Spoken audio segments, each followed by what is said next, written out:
Given that Barack Obama has one of the most stressful and intensive jobs on earth, other than mine obviously, it's no surprise to see that the US president eats a very healthy diet. He doesn't drink alcohol or coffee, instead choosing Black Forest iced tea rather than Black Forest Gasso, because obviously that's not healthy, as his favourite beverage of choice. He can't tolerate ice cream at all, as he worked at a Baskin Robbins in his teenage years and hated it. His favourite food of all is his wife Michelle's prawn linguine, which definitely isn't a euphemism. Politicians aren't typically athletic, but the current president of the United States has loved basketball since his high school days. His teammates refer to him as Obama, and he was apparently quite good on the court. Barack loves his b-ball so much that he had the White House tennis court modified so it could also be used for basketball, which is awesome. I think he should have gone full out and just got rid of all the tennis stuff. Forget about tennis.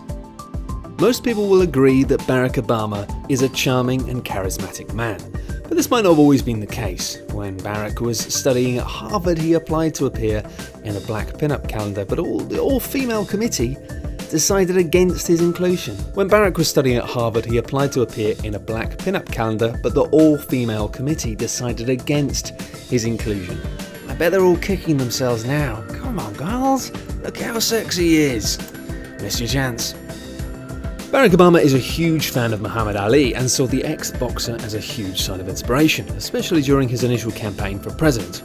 He's spoken about his respect for Ali on numerous occasions, and he notoriously owns a pair of red boxing gloves signed by the former world heavyweight champion. It's possible that politics was already in the blood of the current US president, as his father Barack Hussein Obama Sr. was a senior economist in the Kenyan government.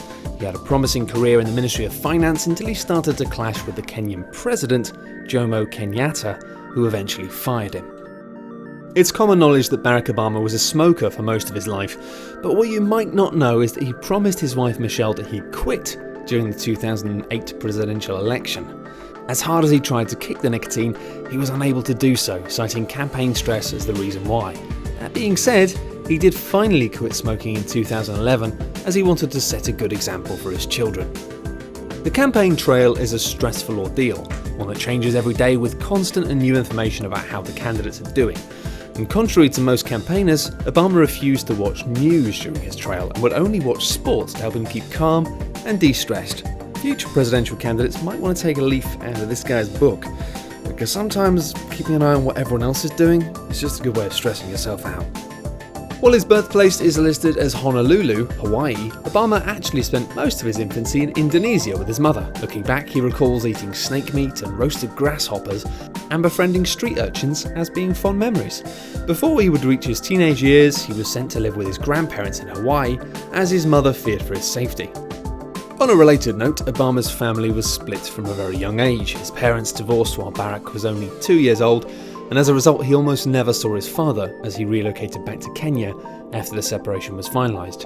In his memoirs, Barack recalls never having a father figure and constantly wondering what kind of a man his father was.